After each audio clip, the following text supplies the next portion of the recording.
پایا جاتا ہے۔ ان کے انداز بیان میں نزاکت، شیرینی، فصاحت اور روانی پائی جاتی ہے۔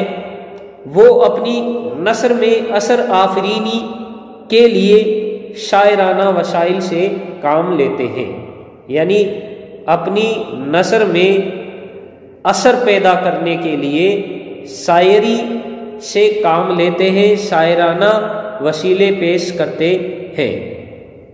وہ ایک ماہر نگینہ ساز کی طرح، یعنی جو نگینے جڑنے والا ہوتا ہے اس کی طرح الفاظ کے نگینوں کو انتہائی خوبصورتی سے جڑتے،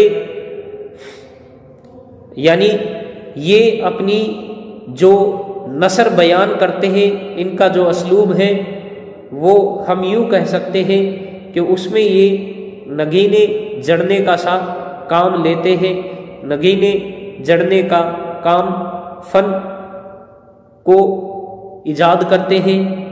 اب دیکھیے اس کی وجہ سے ان کا فنکارانہ مزاج، شاعر کا دل، نفاست پسندی اور شاہانہ مزاح ہے۔ اس کے علاوہ انہوں نے عربی اور فارسی کے ساتھ دیسی بھاشاؤں کے الفاظ و خیالات، تشبیہات و استعارات کو بھی اپنا ساتھ میں لے کر چلے ہیں، یعنی ہم یوں کہہ سکتے ہیں کہ استعارے، تشبیہات، ان سب چیزوں کو بھی یہ کیا ہے اپناتے ہیں۔ انہوں نے اپنی نثر میں ساتھ میں اپنایا ہے، شاعری میں بھی اپنایا ہے۔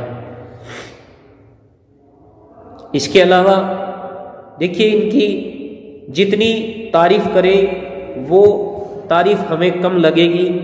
دیکھیے آگے ہم ان کے بارے میں کچھ اور بتاتے ہیں کہ تشنا اور تکلف کے بجائے یہ اپنی نثر میں سادگی اور سچائی سے کام لیتے ہیں۔ اس کے علاوہ اختصار بھی ان کی ایک خاصیت ہے۔ دیکھیے ان کی تحریر میں ایک لذت ہے، وہ دل کی بات زبان سے ادا کرتے ہیں اور اپنی باتوں سے دوسروں کو متاثر کرنے کا فن بھی اچھی طرح سے جانتے ہیں۔ ان کی عبارت میں نہ تو بے ربطی ملتی ہے اور نہ ہی خشکی و روکھا پن، بلکہ اس میں ایک لطیف آہنگ بلیغ موسیقیت، یعنی یہ لطیف آہنگ اختیار کرتے ہیں، بلیغ موسیقیت اور رواں ترنم اختیار کرتے ہیں۔ یہ ان کی نثر کی ایک اور خاصیت ہے۔ چلیے ان کے بارے میں اسی سلسلے میں آگے چلتے ہیں۔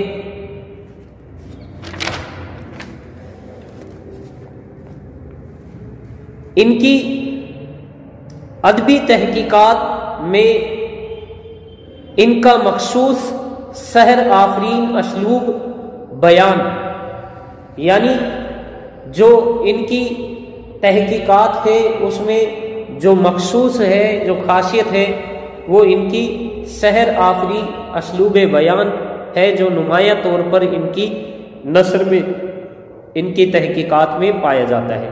شبلی کے بیان کی بہت بڑی خصوصیت ان کا اعجاز اور اختصار ہے، یعنی اختصار ان کے بیان میں حسن پیدا کر دیتا ہے۔ ان کی نثر کی تاشیر کا ایک بڑا سبب یہ ہے کہ وہ بلا ضرورت جزیات کو نظر انداز کر دیتے ہیں، یعنی یہ جزیات نگاری کو جہاں ضرورت نہیں ہوتی وہاں نظر انداز کرتے ہیں۔ اس کے علاوہ غالب کی طرح یہ بتا رہے ہیں کہ غالب زندہ ہوتے تو شبلی کو اپنی اردو خاص کی داد ملتی، جس نے ایک نوخیز بازاری یعنی کہ کل کی چھوکری، انہوں نے بیان کیا ہے نوخیز بازاری یعنی کل کی چھوکری کی حیثیت رکھنے والی زبان تھی ہماری اردو۔ اس کو دیکھیے کہاں تک لے کر گئے۔ کل کی چھوکری کو جس پر انگلیاں اٹھتی تھی آج اس لائق کر دیا کہ وہ اپنی بڑی بوڑھیوں اور سکہ بہنوں یعنی دنیا کی عالمی زبانوں سے آنکھیں ملا سکتی تھی۔ مدتوں شورا سے گاڑھا اتحاد رہا، اقتضائے سن بری طرح کھلی ہاتھ پاؤں نکالے اور بہتر بنی، یعنی اس کو بہتر بنا دیا اور بہتر بنانے والی اور بگاڑے، کیونکہ ایک زمانہ شیدائی تھا لیکن باتوں ہی باتوں میں سب کو ٹالتی رہے، اچھے دن آتے ہیں تو بگڑی بن جاتی ہے۔ اب وہ مقدس علماء کی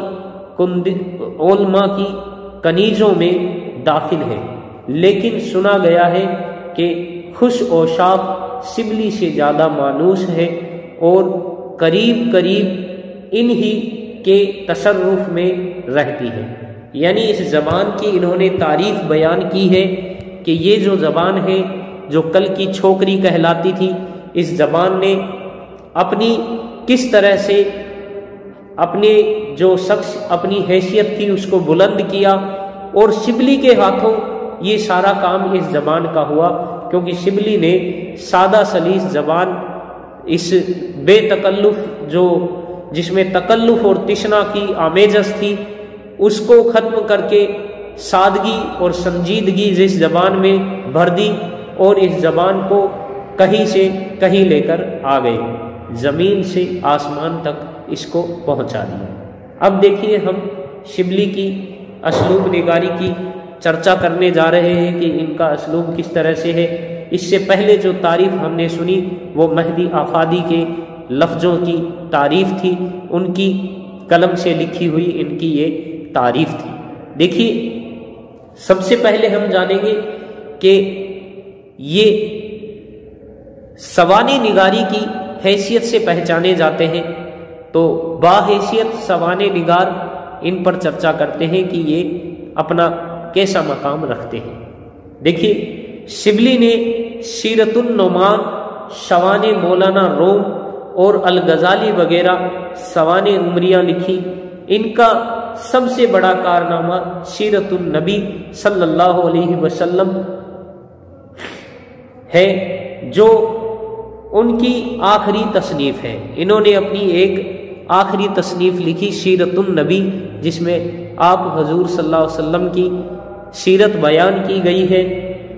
سیرت پر اس سے بہتر کتاب عربی، فارسی یا کسی اور زبان میں موجود نہ تھی۔ شبلی نے سیرت کی صرف 2 جلدیں لکھی ہیں، اس کے بعد ان کا انتقال ہو گیا ہے اور باقی ان کے شاگرد رشید علامہ سید سلیمان ندوی نے مکمل کیا۔ شبلی بھی حالی کی طرح انگریزی زبان سے اچھی طرح واقف نہ تھے، لیکن آرنولڈ اور دوسرے انگریز دوستوں کی مدد سے شبلی نے مغرب کے تنقیدی اور ادبی تصورات سے استفادہ کیا تھا۔ دیکھیے یہ جو ادبی ہم نے چرچا کی، سیرت النبی پر جو چرچا کی، کیونکہ یہ اتنی بڑی شخصیت کی سیرت لکھی گئی تھی جو ہمارے لیے خاص اہمیت رکھتے ہیں، تو لازم بات ہے کہ یہ کتاب بہتر لکھی جانی تھی۔ تو باحیثیت سوانح نگاری کے ان کو یہ درجہ بلند کر دیا اس کتاب نے، کیونکہ بلند شخصیت کی جو کتاب لکھی گئی اس کتاب سے ان کا درجہ کافی بلند ہو گیا۔ پھر دیکھیے باحیثیت مورخ، یہ کس طرح سے ایک اتہاس کار کی حیثیت رکھتے ہیں۔ شبلی نے اردو میں تاریخ کا ایک نیا تصور پیش کیا ہے اور ایک خاص معیاری کام کیا۔ تاریخ کے جدید نظریے کے مطابق حالات اور واقعات پر تحقیق اور عالمانہ بحث کر کے اس کا مغربی تصانیف کے ہم پلہ بنا دیا۔ یعنی یہ جو تاریخی کتابیں انہوں نے لکھی، ان کتابوں کو انہوں نے ایک حالات و واقعات پر انہوں نے تحقیق کی اور بحث کر کے اس کو کیا کر دیا، مغربی تصنیف کے ہم پلہ بنا دیا، اور ساتھ ہی ساتھ دلچسپی اور شگفتگی کو برقرار رکھا، یعنی اس میں دلچسپی اور شگفتگی بھی پیدا کر کے رکھی۔ اب دیکھیے، ہم میں شبلی ایک ایسا شخص ہے جو بالحاظ جامعیت، وسیع النظر، غور و ہوش اور مذاق فن کی حیثیت سے آج یورپ کے بڑے بڑے مورخوں کے پہلو با پہلو ہو سکتا ہے۔ یہ بات مہدی آفادی نے اپنی قلم سے لکھی۔ فنی اعتبار سے سوانح نگاری اور تاریخ نویسی میں خاص فرق ہے، لیکن اس کے فرق ہونے کے باوجود شبلی کے یہاں ان دونوں میں فاصلے زیادہ نہیں رہتے۔ وہ بنیادی طور پر مورخ تھے۔ ان کی سوانح پڑھتے وقت بار بار یہ بات سامنے آتی ہے کہ وہ سوانح سے زیادہ زمانے کی تاریخ کو اہمیت دے رہے ہیں۔ انہوں نے اپنی سوانحی تصانیف کو ہمیشہ اصول تاریخ نویسی سے بحث کی ہے، فن سوانح نگاری کا ذکر تک نہیں کیا ہے۔ شبلی سے اگر تاریخ لے لیجئے تو قریب قریب کورے رہ جائیں گے۔ یہ بات بھی مہدی آفادی ان کے بارے میں بیان کرتے ہیں۔ دیکھیے آگے جانتے ہیں یہ اور کیا کیا خاصیتیں رکھتے ہیں، ان کے کلام کی کیا کیا خصوصیت ہے۔ اگلی ان کی خاصیت ہے یہ مقالات و مضامین یعنی مضمون نگار بھی ہے۔ تو شبلی کا عظیم کارنامہ ان کے علمی و تحقیقی مضامین اور مقالات ہیں۔ ان مقالات سے اردو میں علمی تحقیق کا آغاز ہوا۔ ان مضامین میں کتب خانہ اسکندریہ اور جذبہ خاص اہمیت رکھتے ہیں۔ متعصب ایشیائی مورخین کا یہ الزام تھا کہ جب مسلمانوں نے اسکندریہ فتح کیا تو وہاں کے نادر کتب خانہ کو جلا دیا۔ شبلی نے ایشیائی مورخین کی کتب ہی سے حوالے دے کر دوسرے مضامین میں جو اردو ادب میں گراں قدر اضافہ ہے مکاتب شبلی کی خاص اہمیت ہے، جن سے ان کی نجی زندگی، ان کے معاشرین اور اس زمانے کے حالات پر روشنی پڑتی ہے۔ یعنی جو لوگوں نے الزام لگائے کہ مسلمانوں نے جو کتب خانے تھے، کتاب تھی، ان کو سب کو جلا کر راکھ کر دیا، انہی کتابوں کو اٹھا کر لائے اور ان سے یہ حوالے پیش کر کے اس الزام، اس دھبے کو مٹایا کہ یہ چیز ہم نے ختم نہیں کی۔ اس تاریخ کو انہوں نے پھر سے تازہ بنا کر دیا، تر و تازہ کر کے سب کے سامنے پیش کر دی۔ اب دیکھیے شبلی کس اہمیت کے حامل ہیں، آگے ان پر ہم چرچا کرتے ہیں۔ دیکھیے ان کی حاصل کلام کے بارے میں مہدی آفادی کیا کہتے ہیں کہ ان کو کلام سے کیا حاصل ہوا اور یہ کس طرح کے شخصیت اور کس طرح کی حیثیت کے حامل تھے۔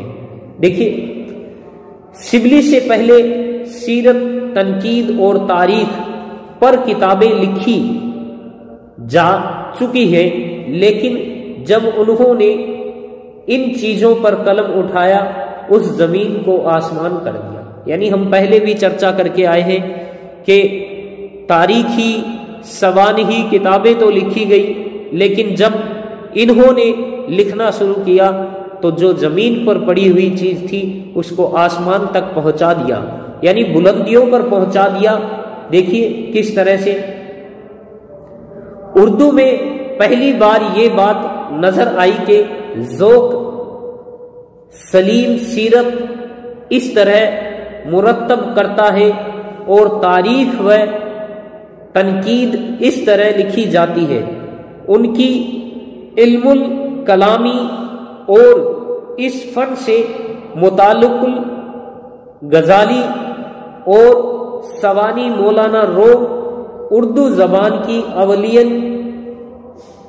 اولیت میں داخل ہے۔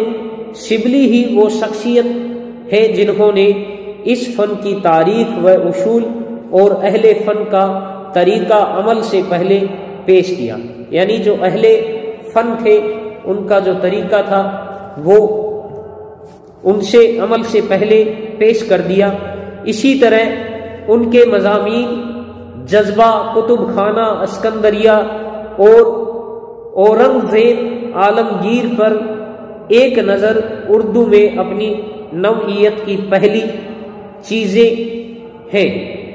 ان تمام تصانیف میں جو بلاغت کلام ہے اس میں ان کا کوئی ہم شیر نہیں ہے، یعنی انہوں نے جس طرح کی بلاغت اپنے کلام میں پیش کی ہے ایسی بلاغت کسی اور کے کلام میں ہمیں دیکھنے کو نہیں ملے گی۔ یہ ایک ان کا خود کا ہمشیر ہے، اور میں ان کا کوئی مطلب یہ بیان کریں گے کہ میرا بس چلے تو شبلی کو ہندوستان سے باہر کوسوں دور یوروپ کے کسی بیت الحکمہ میں بھیج دوں، جہاں ان کو اپنی غیر معمولی قابلیت کی داد بڑے بڑے علماء مستشرقین سے ملے گی، جو بالحاظ ان کے ہم فنی یا یارانے طریقت ہے۔ شبلی کا وسیع دائرہ تحقیقات اہل زبان کی سی ہے، یعنی ان کا جو ان کا دائرہ ہے وہ ہم کہہ سکتے ہیں کہ تحقیقیت اہل زبان کی سی یہ رکھتے ہیں۔ شبلی کا وسیع دائرہ فارسی اس میں بھی شاعری کا ملکہ رہا ہے، اور سب سے زیادہ اپنی زبان میں ان کے لائق رشک انشا پردازی وہ صفات ہیں جو اعلانیہ ان کو ہم نفسوں سے ممتاز کرتی ہے مہدی افادی کے قلم سے، یعنی یہ بیان کر رہے ہیں کہ کس طرح سے ان کو ان کی تحریر، ان کا اسلوب اور دوسرے دیگر مصنفوں سے الگ کرتی ہے، کس طرح سے ان سے ممتاز بناتی ہے، ان سے الگ علیحدہ کر دیتی ہے۔ تو یہ ان کی کلام کی خاصیت تھی۔ کل ہم آگے دوسرے دیگر مصنف کے بارے میں